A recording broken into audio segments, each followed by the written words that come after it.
స్కూల్కి ఎందుకు వెళ్ళాలి చెప్పండి? ఎందుకు చదువుకోవాలి? ఎందుకు చదువుకోవాలి? జ్ఞానం సంపాదించి ఏం చేయాలి? ఉద్యోగం సంపాదించి గర్వం తెచ్చుకోవాలి, ఫారెన్ వెళ్ళిపోవాలి, అమ్మ నాన్న వదిలేసి వెళ్ళిపోవాలి. ఎందుకు చదువుకునేది? స్కూల్కి ఎందుకు వెళ్ళాలంటే మనం లోకములో జ్ఞానం నేర్చుకొని జీవించడానికి మనం ఏం చేస్తామంటే ఒక ఉద్యోగం సంపాదించుకొని బ్రతకడం కోసం వెళ్తున్నాం, అంతే కదా? మీ స్కూల్కి ఎందుకు వెళ్తారు చెప్పండి? లోకంలో బ్రతకడం కోసం ఒక జాబ్ సంపాదించుకోవడం. మందిరానికి ఎందుకు వెళ్ళాలంటే నేను చెప్తానండి, మందిరం అనేది ఒక ట్రైనింగ్ స్కూల్. ఇక్కడ ప్రిపేర్ చేయబడింది, ఇది ఒక మ్యానుఫ్యాక్చరింగ్ ప్లాంట్ అనమాట. అంటే ఇందులో తయారు చేయబడతారు. ఎవరు తయారు చేయబడతారు చెప్పండి? లోకంలో ఉన్న పాపంలో ఉన్నవారు వచ్చి దేవుని పోలికలో, దేవుని పరిశుద్ధతలో, దేవుని యొక్క రూపంలోకి పోల్చబడి మార్చబడి వీరందరూ రేపు పరలోకమున అనేటువంటి ఎగ్జామ్ రాసి పాస్ అవ్వడం కోసం. పరలోకానికి వెళ్ళాలంటే మందిరంలో ట్రైన్ అవ్వాలి. పరలోకానికి వెళ్ళాలంటే నువ్వు మందిరంలో ఏం చేయాలంట? చక్కగా ఎదగాలి, నేర్చుకోవాలి. స్కూల్కి వెళ్ళకుండా కాలేజీకి వెళ్ళిన ఎగ్జామ్స్ రాస్తే పాస్ అవుతారా, ఫెయిల్ అవుతారా? మందిరానికి వెళ్ళకుండా పరలోకం వెళ్ళగలరా లేదా చెప్పండి? మందిరానికి శిలువలో దొంగ వెళ్ళలేదా? మందిరానికి వెళ్ళాడు ఎప్పుడైనా? చూడండి, అతని పరిస్థితి అది. దేవుడు మనకు అవకాశం ఇచ్చాడు. నీవు మందిరానికి పోయినప్పుడు నీ ప్రవర్తన జాగ్రత్తగా చూసుకోవాలి. కాబట్టి మందిరం అనేది ఒక టర్నింగ్ పాయింట్. ఇది ఎలాంటిదంటే నేను చెప్తానండి, ఒక గొంగళి పురుగు తీసుకుని, గొంగళి పురుగు దేశం అందరికీ గొంగళి పురుగు తీసుకుంటే, ఆ గొంగళి పురుగు బతికినంత కాలము, పురుగుగా ఉన్నంతకాలం ఎవరో దగ్గరికి రానివ్వరు. ఎవరైనా ఆడుకుంటారో చేతులు పెట్టుకొని? ఎవరు ఆడుకునే అవకాశం లేదు. ఈ గొంగళి పురుగు ఎవరు కూడా చేతిలో తీసుకోరు, అసహించుకుంటారు, దాన్ని చాలామంది చంపేస్తారు. అయితే ఎప్పుడైతే ఈ గొంగళి పురుగు ఒక ప్యూపాదశలోకి వెళుతుందో, ప్యూపాదశ అంటే ఒక గూడు కట్టుకుంటుంది. వినండి జాగ్రత్తగా. ఒక గూడు కట్టుకొని ఆ గూడులో కొంతకాలం అలాగే నిశ్శబ్దంగా మౌన వ్రతం చేస్తూ, ఒక వ్రతం దీక్ష చేస్తూ ఉంటుంది.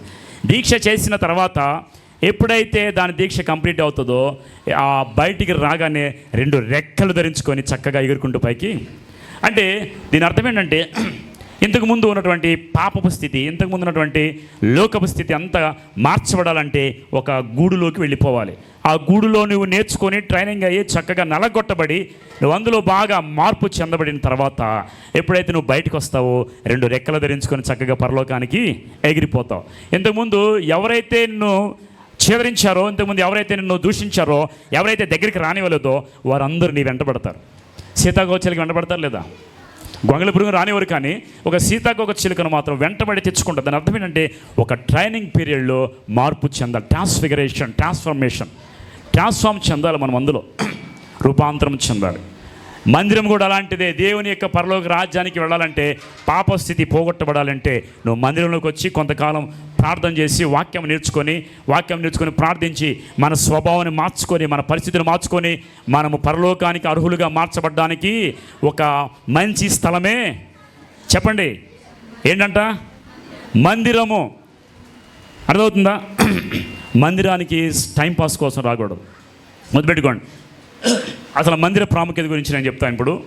మందిరము ఎలా ఉండేది, ఎలా మార్చబడింది, దేవుడు ఎలాంటి మందిరంలో నివాసం చేస్తాడు, వినండి జాగ్రత్తగా. ఒకసారి వాక్యం చూద్దాం. చూడండి, నిర్గమకాండం 25వ అధ్యాయము, 8-9 వచ్చిన చదువుదాం ఒకసారి. ఫాస్ట్. నిర్గమకాండం 25వ అధ్యాయం 8-9 వచనాలు. వారిలో నివసించినట్లు పరిశుద్ధ స్థలము నిర్మింపవలెను, గణపరచు విధముగా మందిరం యొక్క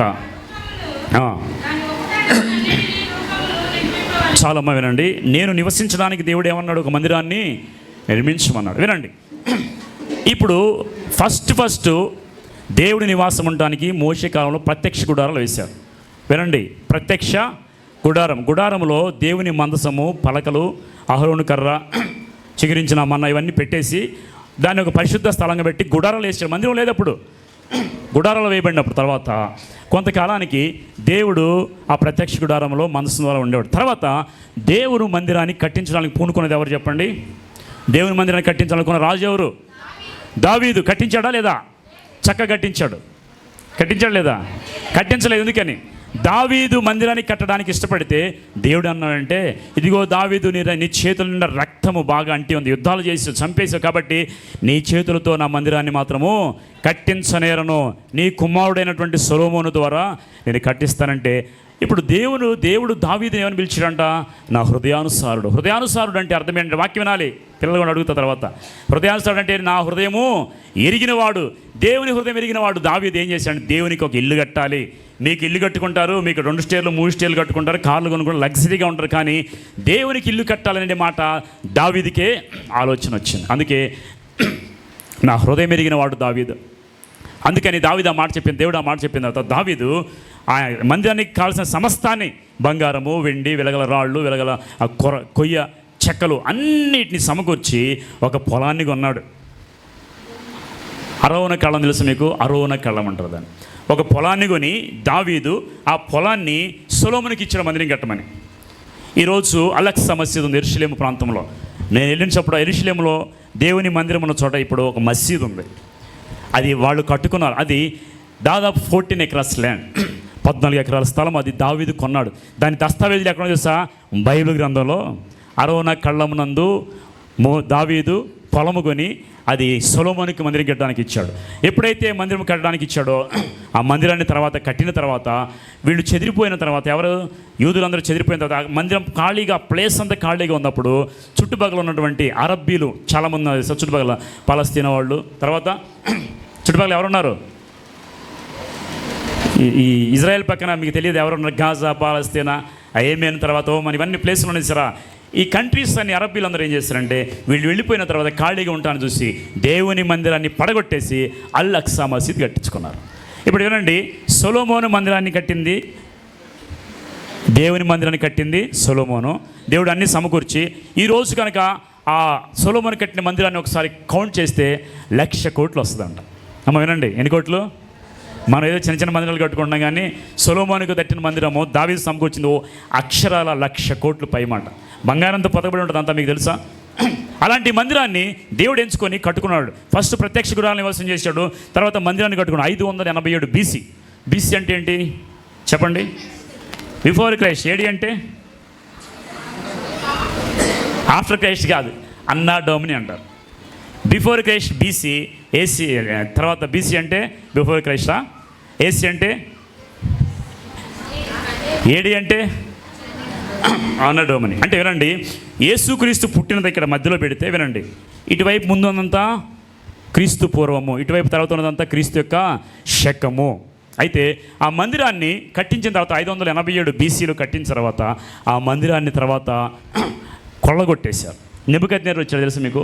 నెబుకద్నెజరు వచ్చి మందిరాన్ని కొల్లగొట్టి ఆ మందిరంలో ఉపకరణాలన్నీ తీసుకెళ్ళిపోయి ఆ యూదులు చాలామందిని చెరపట్టుకుని వెళ్ళిపోయాడు. చెరపట్టుకున్న వాళ్ళలో దానియేలు, షడ్రకు, మెషకు, అబేద్నెగో వీళ్ళందరూ చాలామంది ఉన్నారు.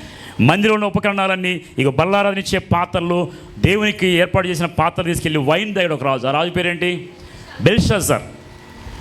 మేనే టెకెల్ ఉఫార్సిస్. అంటే ఈరోజు దేవుడిని త్రాసులో చూసుగా నువ్వు తక్కువ కనబడ్డావు. దేవుడు ఆ రోజు ప్రాణాన్ని దేవుని మందిరంలో ఉపకరణాలు వాడుకోకూడదు. చాలామంది మందిరంలో ఉన్నాయని తీసుకెళ్ళి ఇంట్లో వాడుకుంటారు.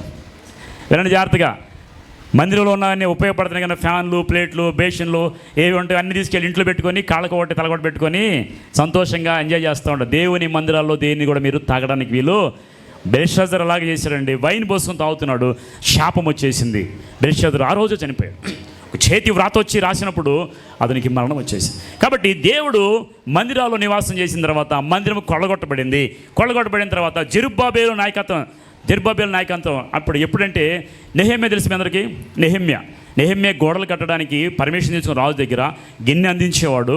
యెరూషలేము గోడలు, ప్రాకారాలు పాడైపోయినవి విని జెరుబ్బాబేలు నాయకత్వం వచ్చి వాళ్ళంతా మందిరాన్ని చక్కగా పునరుద్ధరించిన మందిరాలు, గోడలు. దాన్ని ఏమంటారంటే మొదటిసారి మందిరాన్ని పునరుద్ధరించారు. సొలొమోను కట్టిన మందిరాన్ని తర్వాత ఎవరంటే నెబుకద్నెజరు, అష్షూరీయులు, నెబుకద్నెజరు వచ్చి దాన్ని పాడు చేస్తే ఆ తర్వాత మందిరాన్ని జెరుబ్బాబేలు నాయకత్వంలో నెహెమ్యా వచ్చి కట్టిస్తాడు. ఎజ్రా, నెహెమ్యా ఆ కాలంలో. అది అయిపోయిన తర్వాత కొంతకాలానికి మరలా మందిరము కొల్లగొట్టబడుతుంది. ఎప్పుడు చెప్పండి? తెలుసా మీకు? దేవుడు అంత గొప్పగా మందిరాన్ని కట్టించుకుంటే ఇజ్రాయేల్ ప్రజలు దేవునికి విరోధంగా పాపం చేసి దేవునికి కోపం ముట్టేసరికి దేవుడు తన మందిరాన్ని కొల్లగొట్టించే అవకాశం ఇచ్చాడు. ఎవరి చేత? శత్రువుకి అప్పగించాడు. ఆ శత్రువు ఎవరు తెలుసా? యేసుక్రీస్తు వారికి సిలువ వేసేటప్పుడు యూదులందరూ ఏమన్నారు?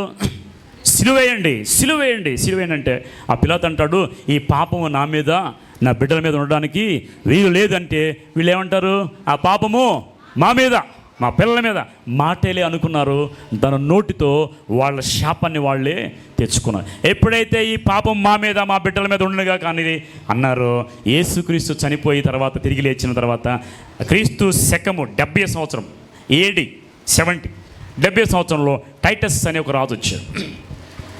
టైటస్ అనే ఒక రాజు వచ్చి ఆ మందిరాన్ని మొత్తాన్ని మరలా కొల్లగొట్టి, నెహెమ్యా కట్టిన మందిరం, సొలొమోను కట్టిన మందిరాన్ని ఏమో నెబుకద్నెజరు కొల్లగొట్టాడు. నెబుకద్నెజరు కొల్లగొట్టిన మందిరాన్ని నెహెమ్యా కట్టించాడు. ఆ తర్వాత ఈ మందిరాన్ని మరలా యేసుక్రీస్తు చనిపోయిన తర్వాత 70వ శతాబ్దంలో ఎవరు వచ్చారంటే టైటస్ అనే కింగ్ వచ్చి చల్లాచెదరి యూదులందరినీ వచ్చుకోత కోసి మందిరంలోని చల్లాచెదరి దెబ్బలు చేస్తే అప్పుడంట వీళ్ళందరూ స్కాటర్ అయిపోయి యూదులందరూ. యెరూషలేములో ఉన్న యూదులందరూ యేసుక్రీస్తుని సిలువేసిన తర్వాత ఎవరైతే శాపం మా మీదకి వచ్చి అన్నారో వాళ్ళ బిడ్డలు వారందరూ కూడా చెదిరిపోయి 60 లక్షల మంది యూదులను చంపేశారు. మేము యెరూషలేములో బస్సులు వెళ్తామంటే మాకు ఒక ప్లేస్ చూపిస్తారు. అక్కడ ఏ బిల్డింగ్ కట్టబడలేదు. ఆ ప్లేస్ అంతా ఏంటంటే ఇజ్రాయేలీలను యూదులను ఊచకోత కోసిన ప్రదేశం. ఇలా చంపేస్తూ ఉంటే వాళ్ళు చెదిరిపోయి ఎటు పడితే అటు వెళ్ళిపోయారు. ప్రపంచ దేశాలకు చెదిరిపోయారు. ఎవరు? యూదులు. చెదిరిపోయిన వారందరూ వెళ్ళిపోతే ఇప్పుడు దేవుని మందిరం అంతా ఖాళీగా ఉండిపోయింది. కాబట్టి చుట్టుపక్కల మీకు ఒక విషయం చెప్తే, మీ ఇంటి పక్కన మీ దగ్గరలో ఒక 50 సంవత్సరాల దాకా ఖాళీ స్థలం ఉందనుకో ఏం చేస్తారు మీరు? కబ్జా. అవునే కదా, వాడేసుకుంటాం మనం. అలాగే ఇజ్రాయేల్ ప్రాంతంలో దేవుని మందిరం ప్రాంతంలో అంతా పాడైపోతే అలాంటి సమయంలో పక్కన అరబులు వచ్చి నిర్మించుకొని అలక్సా మసీదు కట్టారు. ఇప్పుడు సెకండ్ అయిపోయింది మందిరం కట్టడం, 3వ మందిరము రాబోతుంది. 3వ మందిరం అంటే యెరూషలేము ప్రాంతంలో 3వ మందిరము కట్టబడడానికి దేవుడు త్వరలో అనుమతిస్తాడు. 3వ మందిరం కట్టబడిందంటే దేవుని రాకడ బహు సమీపంగా ఉన్నచ్చే. 3వ మందిరం అంటే ఏంటి? మొదట సొలొమోను కట్టాడు, 2 ఎవరు కట్టారు? నెహెమ్యా కట్టాడు, తర్వాత హేరోదు కూడా పునరుద్ధరించాడు. 3వ మందిరం అంటే అస్సలు లేని మందిరాన్ని, ఆ మందిరాన్ని కట్టించడానికి యూదులు మొత్తం ప్లాన్ చేసుకున్నారండి. ఎప్పుడైతే అలక్సా మసీదు పడగొడతారో నీవు రేపు ఉదయం చూసరికి అక్కడ పెద్ద మందిరం ఉంటుంది. అంటే దాని బిల్డింగ్ స్ట్రక్చర్ అంతా వాళ్ళు ప్రిపేర్ చేసుకొని దాన్ని రెడీగా పెట్టుకున్నారు. ఒక నైట్లో లేపేస్తారు. ఎప్పుడైతే మందిరం కట్టబడుతుందో యేసుక్రీస్తు అక్కడ వచ్చేస్తారు. కాబట్టి మందిరము, ఇదంతా స్టోరీ మీరు విన్నదంతా ఏంటి చెప్పండి? మందిరం ఏంటి, మందిరం పరిస్థితి ఏంటి అనేదంతా ఇప్పుడు మనం స్టోరీ విన్నాము. అసలు మందిరం గురించి కొన్ని విషయాలు మనం నేర్చుకుందాం.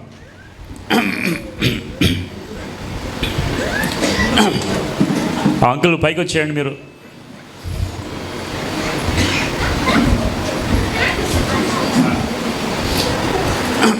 ఓకే, మందిరానికి వెళ్ళొచ్చా వెళ్ళకూడదా చెప్పండి? వెళ్ళాలి. వెళ్ళొచ్చు కాదు, వెళ్ళాలి. ఇది రూల్. రండి దయచేసి లోపల రండి. బ్రదర్ ముందు ప్లేస్ ఉన్నారండి. హెబ్రీయులకు రాసిన పత్రిక 10వ అధ్యాయము. హెబ్రీయులకు రాసిన పత్రిక 10వ అధ్యాయము 24-25 వచ్చిన చూడండి. Hebrew chapter 10, 24, 25 verse. హెబ్రీయులకు రాసిన పత్రిక చదువుతామ్మా. హెబ్రీ 10:24-25. కొందరు మానుకొనుచున్నట్లుగా సమాజంగా కూడుకొనుట మానక. ఏంటి? ఒకరినొకడు హెచ్చరించుచు ఆ దినము సమీపించు. పెద్ద చదవండి. ఆ దినము సమీపించుట చూచిన కొలది మరి ఎక్కువగా అలాగ చేయొచ్చు. ప్రేమ చూపుటకును ఒకరినొకడు పురుకలు చాలా మంది అందరూ మానుకున్నట్లుగా మీరు మందిరాన్ని తొలగొచ్చుకోవాలి. ప్లీజ్, బైబిల్ ఏం చెప్తుంది? అందరూ మానుకున్నట్లు మీరు మందిరాన్ని మానుకోవద్దు. చాలామంది మందిరం కంటే ఏం చేస్తారు? చాలా పనులు పెట్టుకుంటారు. ఈరోజు మందిరం ఏంటంటే చుట్టాలు వచ్చారు, చేపల కూర వండుతున్నాం, రొయ్యలు తెచ్చాం, పందిని కోసాం, కుక్కను కోసాం, ఇలా చెప్పేవాళ్ళు చాలామంది ఉన్నారండి. మందిరానికి చాలామంది మానుకుంటూ ఉంటారు. ఒక ఆయన అంటే ఒక భార్య భర్త నీ మందిరానికి రమ్మని అడిగిందంట భర్తని. అడిగితే ఆయన అన్నాడంట, నేను టాస్ వేస్తాను. ఈ టాస్ వేసినప్పుడు ఏదైతే నేను అనుకున్నది వచ్చిందో అప్పుడు నేను మందిరానికి వస్తానంట. 42 సార్లు టాస్ వేసాడంట. దేనికి చెప్పండి? ఈయన వేసిందల్లా రాలేదు. వద్దు అవును వచ్చింది. వద్దు అవునని వచ్చినప్పుడు వల్ల మళ్ళీ వేస్తానంట. అవునని వచ్చి వద్దు అనే దాకా వేస్తానే ఉన్నాడు. దాని అర్థం ఏంటి? వెళ్ళకూడదని మైండ్లో ఫిక్స్ అయిపోయాడు. కాబట్టి ఇంక నేను వెళ్ళకూడదని అది వచ్చేదాకా టాస్ వేస్తానే ఉన్నా. అంటే దీని అర్థం ఏంటంటే మన మైండ్లో ఫిక్స్ అయిపోయిన తర్వాత మందిరానికి వెళ్ళకూడదని నువ్వెన్ని చెప్పినా కానీ అదే పట్టుకోండి. కొంతమంది మానుకొనుచున్నట్లుగా మీరు దేవుని మందిరానికి రావడాన్ని మానుకోవద్దు. ఎట్టి పరిస్థితుల్లో మందిరం మానుకున్నారనుకోండి, స్కూల్ మానేశారనుకోండి, మీకు చెప్పిన పాటలు అర్థమవుతాయా? ఎగ్జామ్స్ రాసే అవకాశం ఉంటుందా? కాండోనేషన్ పడుతుంది, అటెండెన్స్ సరిపోదు, ఎగ్జామ్స్ రాసే అవకాశం లేదు. అలాగే మీరు మందిరానికి రాకపోతే, మీకు అటెండెన్స్ లేకపోతే ఇక్కడ మీరు ఎగ్జామ్ రాయాలి. ఏ ఎగ్జామ్ అది? పరలోకానికి వచ్చేటువంటి ఎగ్జామ్ మీరు రాయాలి. కాబట్టి మందిరానికి మాత్రం ఎట్టి పరిస్థితుల్లో మీరు రావాలి. అలెక్స్ అనే ఒక అతను ఉండేవాడు. ప్రతిరోజు ఉదయాన్నే 6 o'clock మందిరానికి వచ్చేవాడు. మందిరానికి వచ్చి అనేవాడు, లార్డ్ ఐఎమ్ హియర్ అనేవాడు. ఐఎమ్ అలెక్స్ ఐఎమ్ హియర్ అనేవాడు. అంతే. ప్రతిరోజు మందిరానికి వచ్చి ఒక మాట మాట్లాడి వెళ్ళిపోయాడు. ఒకరోజు ఆయనకి అనారోగ్యం వచ్చింది. ఆయనకి ఆరోగ్యం లేదు సరిగా. అప్పుడు ఆయన ఏం చేశాడంటే హాస్పిటల్లో ఉన్నాడు. అనుకుంటాడు ఉదయాన్నే 5 o'clock 6 అయితే నేను మందిరానికి వెళ్ళేవాడు కదా, నేను మందిరానికి వెళ్ళలేకపోయాను, ఎలా ఎలా ఎలా అనుకుంటూ బాధపడుతుంటే వెంటనే ఒక స్వరం వినపడింది, అలెక్స్ ఐఎమ్ హియర్ అన్నాడు. ఎవరు చెప్పింది? ఎవరన్నారు? నీవు ప్రతిరోజు దేవుని దగ్గరికి వస్తే నీ దగ్గరకు దేవుడు ఖచ్చితంగా వస్తాడు. నీవు దేవుని దగ్గర రాకపోతే ఎప్పుడు నీ దేవుడికి రావడానికి అవకాశం అనేది ఉందా లేదా? ఛాన్స్. స్కూల్కి వెళ్ళకుండా, కాలేజీకి వెళ్ళకుండా, చదవలేక ఎంత గొప్ప విషయమో నువ్వు చదవలేకపోవడం, అలాగే మందిరానికి రాకుండా నీవు పరలోకం వెళ్ళడం కూడా అంత కష్టం. కాబట్టి మందిరం అనేది వెరీ వెరీ ఇంపార్టెంట్. ఒక ఆవిడ ఒకసారి, ఒక భార్య భర్త ఉన్నారు. ఆ భర్తకి ఒక కుక్క ఉండేదంట. వినాలి, నా వైపు చూడండి. ఒక కుక్క ఉండేది. ఆ కుక్కతో రోజు చర్చికి బయటికి వెళ్ళొస్తూ ఉంటే ఒకనొక రోజు ఆవిడ చనిపోయింది. ఓకే, వాక్యం అటు వస్తుంది, ఇటు వస్తుందా? ఎందుకు వెళ్ళిపోతారు? తెల్లకాకి కనపడిందా మీకు? తెల్లకాకి కనపడిందా? కనపడే ఉంటుంది. ఎందుకంటే చెప్పగానే ఊహించేసుకుంటారు. మనం వాక్యం చెప్పి వదిలిపెట్టి వచ్చేవాళ్ళని చూస్తారు. ఎందుకండి? కాన్సన్ట్రేషన్ ఉండాలి, దీక్షగా మీ కన్నుల ముందుకే ఉండాలి. వినండి, తన భార్య చనిపోయింది. చనిపోగానే ఒకరోజు తన భార్య పెంచుకున్న ఒక కుక్క ఉంది, పెట్. ఆ కుక్క ఏం చేసిందంటే ఉదయకాలానే లేచిందంట. వినండి, ఉదయకాలం లేచి తన భార్య రూమ్లోకి వెళ్ళింది. తన భార్య రూమ్లోకి వెళితే ఈయన లేచాడంట. ఈ కుక్క ఏం చేస్తా చూద్దాం, నేను ప్రతిరోజు గమనించలేదు, ఈ కుక్క ఏం చేస్తా చూద్దామని ఆయన గమనిస్తూ ఉంటే అది వచ్చి తన భార్య మంచం మీద మోకాళ్ళు వేసింది. దీని అర్థం ఏంటంటే తన భార్య ప్రతిరోజు మోకరించి ప్రార్థన చేసేది. అదే కుక్కకి అలవాటు ఏందంట, ప్రార్థన చేస్తూ ఉందంట ఆ కుక్క. అలాగే ప్రార్థన చేసిన తర్వాత మళ్ళీ బయటకు వచ్చి స్ట్రైట్గా వెళుతుందంట. అది దాదాపు ఏదో 8-9 అవుతుంది టైము. వెళ్ళిపోతుంటే ఎక్కడికి వెళ్తుందో, నా భార్య అక్కడికి వెళ్తుందని పట్టుకుందాం, నాకు తెలియలేదు, కుక్క వెళ్తుంది కాబట్టి దాని వెనకాల వెళ్ళాడు ఆయన, తన భర్త. కుక్క వెనకాల వెళితే అక్కడ వెళ్ళి స్ట్రైట్కి వెళ్ళిపోయి ఒక చర్చిలో చేయి దగ్గర కూర్చుందంట. చర్చిలో వెనక సైడ్ ఒక చేయి దగ్గర కూర్చుంది. ఇదంతా ఎందుకు చేస్తుందంటే తన భార్య బతికున్నప్పుడు తనతో పాటు ఈ కుక్క వచ్చేదంట. ప్రతిరోజు ప్రార్థన చేయడం నేర్చుకొని ఇది కూడా మందిరానికి వచ్చి అక్కడ కూర్చునేది. కూర్చుంటే ఈయన వచ్చి ఆ కుక్క పక్కనే కూర్చున్నాడు. అప్పుడు ఒక పాస్టర్ గారు వాక్యం చెప్తుంటే ఆ వాక్యం విని అతని భర్త రక్షించబడ్డాడు. ఇది ఎవరి వల్ల జరిగింది? భార్య చనిపోయినప్పటికీ తన అలవాటు వల్ల, తన ప్రార్థనకి హాజరవటం వల్ల, కేవలం దానివల్లనే తన భర్త ఆ రోజు రక్షణ పొందాడు. అర్థమవుతుందా? కాబట్టి మీరు ఒక చక్కని క్రమశిక్షణతో ముందుకెళ్తే దేవుడు మీ ద్వారా అద్భుతాలు చేస్తాడు. మీరు లేకపోయినా మీ ద్వారా అద్భుతాలు ఖచ్చితంగా చేస్తాడు. అర్థమవుతుందా? కాబట్టి మందిరానికి వెళ్ళడం అనేది వెరీ వెరీ ఇంపార్టెంట్. ఒక వాక్యం చెప్తాను. నిర్గమకాండము 5వ అధ్యాయము 1-2 వచ్చిన చూడండి. నిర్గమకాండం 5వ అధ్యాయము, నిర్గమ 5వ అధ్యాయము 1-2 వచ్చిన చూడండి. తర్వాత మోషే అహరోనులు వచ్చి ఫరోను చూచి, ఇశ్రాయేలు దేవుడైన యెహోవా అరణ్యంలో నాకు ఉత్సవం చేయటకు నా జనమును పోనిమ్మని ఆజ్ఞాపించున్నాడు. ఫరో నేను అతని మాట విని ఇశ్రాయేలును పోనిచ్చుటకు యెహోవా ఎవడు అన్నాడండి. ఎవడు? నేను యెహోవాను ఎరుగను, ఇశ్రాయేలును పోనీయను. ఏం చెప్పాడు? ఎంత అహంకారం అంటే ఆయన ఎవరో నాకు తెలియదు. సర్వసృష్టికర్త అయిన దేవుని పట్టుకొని ఎవడు అని మనం అంటానికి కూడా మనకి నోటు రావట్లేదు. ఎవడు అనేసాడు. ఎవడు? ఫరో. ఆ మాట అన్నందుకు దేవుడు ఎవడో చూపించాడా లేదా? 10 తెగుళ్ళు ఒక్కదాని తర్వాత ఒకటి తట్టుకోలేక అల్లాడిపోయాడండి. మోషేని పిలవటం, ప్రార్థన చేయంటాం. చూడండి, ఏమన్నా ఇశ్రాయేలును ఉత్సవం చేయడానికి నేను పోనీయను. ఫరో ఈజ్ ఈక్వల్ టు శాటన్. ఎవరంట? ఫరోకి దీపకం వచ్చేసింది. ఫరోకి ఎవరు సాదృశ్యం? ఎవరు? సాతానుడు ఫరోకి సాదృశ్యం. ఇప్పుడు వీళ్ళు ఏమంటారంటే ఇశ్రాయేలు, ఇదిగో వస్సము చేయడానికి మేము వెళతామంటే నేను పోనీయను. దాని అర్థం ఏంటంటే వస్సం చేసుకోవడానికి నీ దేవుని దగ్గరికి నేను ఆటంకపడతాను, నిన్ను పోనీయని ఎవరు చెప్తారు? సాతాను చెప్తాడు. ఈరోజు నిన్ను కూడా ప్రార్థనకి వెళ్తానంటే సాతాను ఏం చేస్తాడు? ఎలా వెళ్తావు అమ్మా, ఎలా వెళ్తా? ఈరోజు నీకు చేపలు తెచ్చారు కదా, ఈరోజు ఊరు నుండి చుట్టాలు వస్తున్నారు కదా, ఈరోజు నీకు ఎగ్జామ్ ఉంది కదా, ఎగ్జామ్ వెళ్ళాలని తప్పలేదు, నేను ఆపట్లేదు. మీకు ఆ పని ఉంది, ఈ పని ఉంది, కానీ ఈ పని అవ్వలేదుగా, ఇంత పని ఆర్డర్ చేస్తాడు, అది దూరేస్తుంది మీ ఇంట్లో ఎవరో ఒకళ్ళు, మీ భర్త ద్వారానో మీ పిల్ల దూరేసి ఈ పని అంతా ఎవడు చేస్తాడు, మాకు అన్న ఎవడు పెడతాడు అని సాతాను వచ్చేసి మిమ్మల్ని మందిరానికి రానియకుండా ఆపేస్తాడు. కాబట్టి గుర్తుపెట్టుకోండి, నేను మందిరానికి రానియకుండా ఎవడు ఏ ఆటంకం చేస్తున్నా అదంతా సాతాను యొక్క. నేను పోనీయనంటే పోనీయను అన్నాడు సాతాను. ఫరో అన్నాడు కదా, నేను పోనీయనంటే పోనీయను, అస్సలు అవకాశమే లేదు. ఎందుకు దేవుని మందిరానికి వీళ్ళు రాలేకపోతున్నారు తెలుసా? దేవునికి మందిరం రావడానికి వాళ్ళకి అసలు అవకాశం ఉన్నప్పటికి కూడా దేవుని సన్నిధికి రావడానికి ఇష్టపడట్లేదు. కారణం అంటే దేవుని యొక్క ప్రేమ వాళ్ళకి తెలియదు. ఓకే, తర్వాత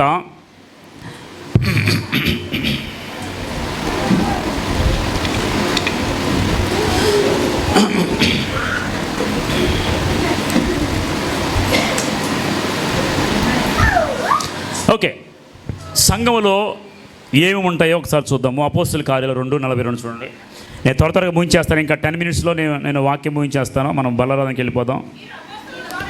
మీరు అపోస్తుల బోధ ఎందును, సహవాసమందును, అమ్మ చెప్పండి, రొట్టె విరుచుట ఎందును, ప్రార్థన చేయడం ఎందును ఎడతెగక ఎలా ఉన్నారు వాళ్ళ అపోస్తుల బోధ.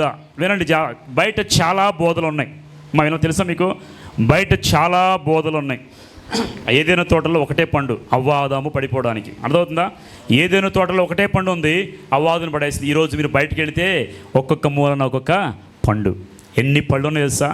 నిన్ను లాగే పళ్ళు వాటి చాలా జాగ్రత్తగా ఉండాలి. అందుకే బైబిల్ వాక్యం చెప్తుందంటే మీరేం చేయాలి? అపోస్తుల బోధ ఎందు, అపోస్తులు పునాదులు వేసిన బోధే మనం వినాలి. ఎవరు చెప్పిన బోధ బైబిల్ ప్రకారం లేకపోతే మీరు నమ్మాల్సిన అవసరము, నేను చెప్పే బోధ అయినా బైబిల్లో ఉన్నట్టుగా లేకపోతే నా మాట కూడా నమ్మాల్సిన అవసరము లేదు. బయట ఎన్ని ఉన్నాయి తెలుసా? మీ దగ్గరికి వచ్చి బ్రదర్ మీకు వాక్యం చెప్పాలంటారు. అనుభవాలు మీకున్నాయా? యేసుక్రీస్తు తండ్రి కదా, పరలోకమున్న దేవుడు, కానీ తల్లి కూడా ఉంది. పరలోకపు తల్లి జింగిల్జీ, ఆవిడ దేవుని భార్య. ఇక్కడ బ్రదర్కి ఒకసారి ఇట్లాగే అనుభవం వచ్చి ఇలా చెప్పారంట. బ్రదర్ నాకు వెంటనే ఫోన్ చేశారు. వాళ్ళకి అవకాశం ఏది అక్కడ అంత అర్జెంటుకి వీలేదు, అందరికి పారిపోన్నా నేను. చూడాలి, చూడండి, జింగిల్జా అని సౌత్ కొరియాలో ఒక ఆవిడ ఉంది. నేను దేవుని భార్యని పరలోక తల్లిని చెప్పుకుంటాను. దానికి ఇక్కడే దగ్గరలో వాళ్ళకి ఎక్కడ దాకా ట్రాక్ అవతల ఉంది ఒక చర్చి, వాళ్ళకి తోటలో నర్సింగ్ కాలేజీ పక్కన ఉంది, వాళ్ళకి చర్చి ఉంది. అది వాళ్ళకి 150 దేశాల్లో సంఘాలు ఉన్నాయి. జింగిల్జా సంఘం, దాన్ని పరలోకపు తల్లి అంటారు. నేను మలేషియాలో ఉన్నప్పుడు ఇలాంటిది నాకు ఒకటి దొరికింది. మేము వెళ్ళాం ఒక చోట, వాళ్ళు కూడా ఇదే పాటిస్తే నాకు తెలిసిన తర్వాత మెల్లగా జారుకొని ఇప్పుడు వస్తాను వెళ్ళిపోయి ఇంకా అక్కడికి వెళ్ళలేదు. అలాంటి వాళ్ళు ప్రపంచం ముందు చాలామంది. వారు చెప్పే వాక్యం బైబిల్ ప్రకారం ఉందా లేదా అని గ్రహించాలి. ఇంకోటి ఉంటుంది, పక్షిరాజు ఉన్న బొమ్మ పుస్తకాలు మీకు ఎవరైనా ఇచ్చారా? వెనక పక్షిరాజు బొమ్మ ఉంటుంది. వధువు సంఘం అంటారు దాన్ని. వాళ్ళ గురించి మనం ఇచ్చేయటం కాదు, కానీ ప్రార్థన చేసేవాళ్ళు ఒక విషయం చెప్తారు. వాళ్ళు ఏమంటారంటే, దేవుడు ఏదైనా తోటలో అవ్వాదాన్ని పెట్టినప్పుడు ఆ తోటలో ఒక సర్పం ఉంది కదా, సర్పము మనిషి, ఆ సర్పంతో అవ్వ పాపం చేసింది, వాళ్ళ ద్వారా పుట్టినవాడే కయ్యూను అంటారు. వాళ్ళు వాక్యాలు చూపిస్తే అన్నీ కరెక్ట్ అనిపిస్తుంది, నీ మైండ్ తిరిగిపోతుంది. నన్ను కూడా నా ఇంటర్మీడియట్లో ఒకసారి నన్ను పట్టుకున్నారు, నేను అల్లాడిపోయా, ఆ వాక్యాలతో అల్లాడిపోయాను. ఎందుకంటే అబద్ధమైన బోధలు. సర్ప సంతానమా అంటాడు కదా యేసుక్రీస్తు ఒకసారి, యోహాను ఒకసారి అంటాడు కదా. అంటే సర్పానికి పుట్టిన వాళ్ళు మీరు అన్ని రిఫరెన్స్ చూపిస్తారు, అన్నీ చూస్తే కరెక్ట్ అనిపిస్తుంది మనకి, అదంతా అబద్ధము, దేవుని బోధ. కానీ యెహోవా విట్నెస్ అని ఒకటి ఉంది. అంటే యెహోవా సాక్షులు. యేసుక్రీస్తు దేవుడు కాదు, యెహోవాయే. యేసుక్రీస్తు దేవుడే కాదు, చెప్పండి మీరు. నేనే మార్గము సత్యము జీవం, నా ద్వారా తప్ప తండ్రి అది కావుడు. నేనే మార్గము, నేనే సత్యము, నేనే జీవం, నా ద్వారా తండ్రి తప్పకి ఎవరు కూడా. అంటే పరలోకం వెళ్ళాలంటే క్రీస్తు ద్వారానే. ఇప్పుడు క్రీస్తుని నువ్వు తృణీకరిస్తే నీకు పరలోకం లేదంటే దానికి కారణం ఏంటి? యెహోవానే నమ్ముతూ ఉన్నారు వాళ్ళు. అంటే ఇది కూడా ఒక కల్ట్స్ అంటారు, వీటిని కల్ట్స్ అంటారు. దాని అర్థం ఏంటంటే దేవుని బోధ ప్రకారము ఉన్నవి కాబట్టి మీరు ఏం చేయాలి? అపోస్తుల బోధ యందు అక్కడ ప్లేస్ ఉంది ఇవ్వండి. అపోస్తల బోధ యందు మీరు ఎలా ఉండాలి? నిలిచి ఉండాలి. ప్రతిదినం ఏం చేయాలి? మందిరంలో కలుసుకోవాలి. మందిర ద్వారాలు తెరబడి ఉండాలి. తర్వాత మీకు ఒక విషయం చెప్తానండి. దేవుడు మందిరాల్లోనే ఉంటాడు, ఎక్కడైనా ఉంటాడా? అన్ని చోట్ల. సృష్టి అంతా అయిందే కదా. పౌలుశీలను ఒకసారి బంధించారు. పౌలుశీలను బంధిస్తే ఎక్కడ పెట్టారు? వాళ్ళని చెరసాలలో పెట్టారు. వాళ్ళు ఏం చేస్తున్నారు? హరి అనవసరంగా తీసుకొచ్చి పెట్టేశారు అని ఏడుస్తున్నారా? చెరసాలలో ఉండి అర్ధరాత్రి సమయంలో బొండలు వేసారు. కాళ్ళకి కలడానికి అవకాశము, నీకు ఎక్కడైనా ఒక పురుగు గుట్ట చేసుకోవడానికి అవకాశం లేదండి. మీకు ఏమన్నా దురదొచ్చింది ఇలా చేస్తారు కదా, అవకాశం రాదు. అది చాలా దారుణమైన పరిస్థితుల్లో చేతులు కాళ్ళు బొండలు వేసి పెడితే పౌలుశీలని అర్ధరాత్రి వాళ్ళు ఏం చేస్తారా? ఆ చెరసాలను మందిరంగా మార్చేశారు. అద్భుతంగా వాళ్ళు పాటలు పాడితే దేవుని స్తుతిస్తే ఒక్కసారిగా పెద్ద భూకంపం వచ్చి ఏమైపోయిందంటే అక్కడంతా చెరసాల బద్దలైపోయింది. చెరసాల బద్దలవగానే ఏమైపోయినాయి? ఉన్న ఖైదీలు అందరూ పారిపోయారు అనుకున్నారు. కానీ వాళ్ళు అక్కడే ఎప్పుడైతే దేవుని స్తుతిస్తారో, నీ ఇంట్లో కానీ బయట కానీ మందిరం ఎక్కడైనా దేవుని స్తుతించినప్పుడు దేవుని యొక్క సన్నిధి అక్కడ దిగి వస్తుంది. కాబట్టి దావీదు స్తుతించిన తర్వాత ఏం జరిగింది? సౌలులో ఉన్న దురాత్మ పారిపోయింది. ఈరోజు గుర్తుపెట్టుకోండి, ఎక్కడైనా దేవుని స్తుతించండి, అదే ఒక మందిరం. ఇప్పుడు మందిరాల్లో దేవుడు నివాసం చేశాడు కదా. ఇందాక ఫస్ట్ ఏంటి? ప్రత్యక్ష గుడారం. రెండోసారి ఏంటి? మందిరం. ఇప్పుడు మందిరం ఉందా లేదా? ఇజ్రాయెల్కి మందిరం లేదు. వెస్టర్న్ వాల్ ఒకటి ఉంది, ఏడుపుల గోడ అంటారు, వెయిలింగ్ వాల్ అంటారు. ఎక్కడుంది? ఇజ్రాయెల్ దేశంలో సొలొమోను కట్టిన మందిరాల్లో వెస్ట్ సైడ్ గోడ ఒకటే మందిరం మిగిలి ఉంది. గోడ, మిగతా గోడన్నీ ఆ గోడ దగ్గరికి వెళ్ళి ఇజ్రాయెల్ ముందుకి వెనక్కి ఇలా అనుకుంటూ ప్రార్థన చేస్తూ ఉంటారు. అందులో కొన్ని చీటీలు పెడతారు. నేను ఇజ్రాయెల్ వెళ్తాంటే ఇంతమంది చీటీలు ఇచ్చారు, బక్కలు సరిపోలు అక్కడ.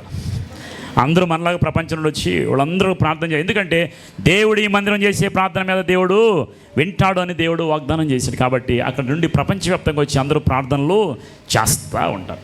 కాబట్టి దేవుని మందిరంలో మనం ఎప్పుడు ఏం చేయాలంట?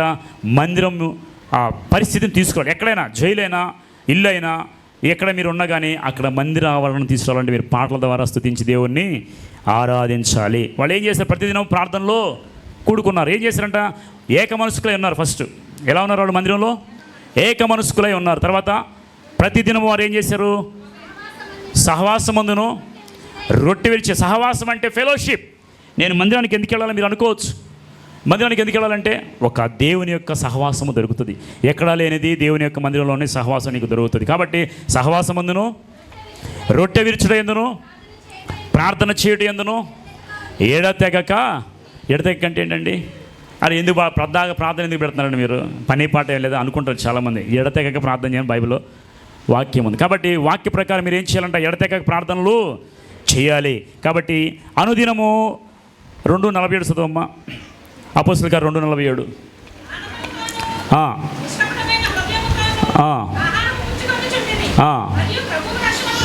ప్రభు రక్షణ పొందుతున్న వారిని అనుదినము వారితో చేస్తున్నారు. ఇప్పుడు ఏం చేస్తారంటే సంఘంలో అనుదినము కొత్త వాళ్ళని తీసుకొస్తారండి. చాలా సంఘాలు ఉన్నాయి మన లోకంలో. కులానికి ఒక సంఘం ఉందా లేదా?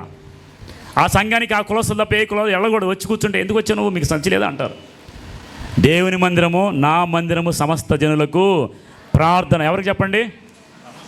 సమస్త జనుల కులానిక. మీరు ఎప్పుడైనా మందిరానికి వచ్చినప్పుడు క్యాస్ట్ అనేది ఎప్పుడైనా మీరు చూసారంటే you are not believer, not born again. నీవు నిజంగా తిరిగి జన్మించినవాడు కాదు. దేవుని మందిరము అందరిది. యేసుక్రీస్తు అందరికీ ప్రభు. ఇదిగో ప్రజలందరికీ కలగబో మా సంతోషకరమైన సువార్త. అంటే ప్రతి ఒక్కరికి దేవుడు సువార్తను అనుగ్రహించాడు. కాబట్టి వినండి జాగ్రత్తగా. దేవుని మందిరంలో సహవాసం ఉండాలి, తేడాలు ఉండకూడదు, మీకు పార్షియాలిటీ ఉండకూడదు. వాడు ఆ కులం వీడి క్యాస్ట్ అనేది బయట వదిలేసేయండి. మీరు అలా వచ్చారంటే దేవుని మందిరంలోకి దేవునికి ఇష్టలుగా కారు. నీ క్యాస్ట్ ఇంకా చూస్తున్నావంటే నువ్వు ఇంకా తిరిగి జన్మించలేదు. లోకానుసారమైన మూలాలు ఇంకా నీలో అలాగే వేళ్ళు ఉన్నాయండి. ఆ వేళ్ళు బాగా పాతుకుపోయాయి. ఏం క్యాస్ట్? వాడు మనోళ్ళేనా? వీళ్ళు మనోళ్ళు. పక్షపాతం అనేది దేవుని నుండి వచ్చే జ్ఞానం మొట్టమొదట పవిత్రమైనది. పక్షపాతమైనను వేషధారణైనను ఉండదు. పక్షపాతం అంటే వీడు నావాడు, వీడు మా కులవాడు, మావాడు అనుకున్నాయి. మీరు ఎవరైనా ప్రార్థన చేసి ఉన్నారంటే వాడు బిలీవర్ కాదు, లోక సంబంధి. కాబట్టి దేవుని మందిరంలో అనుదినం ఏం చేయాలి? సహవాసంలో కూడుకుంటే సహవాసం ఒకటే విశ్వాసం. కాబట్టి మీరు అందరూ చక్కగా ప్రార్థనలో ఎదుగుతూ ఉండాలి, ప్రార్థన చేస్తూ ఉండాలి. రక్షణ పొందే వారిని అనుదినము చేరుస్తూ ఉండాలి, కొత్త వారిని తీసుకొని రావాలి. తర్వాత అపోస్తలుల కార్యం 1:7 చూద్దామా. అపోస్తుల కార్యం 1:7 వచ్చిన త్వరగా ముగించేస్తాను నేను. ఆ. ఆ.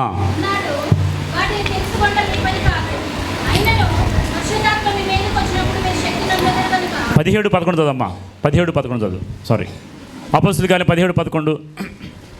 వీలైతే బయట అక్కడ చేర్చేయండి అమ్మా.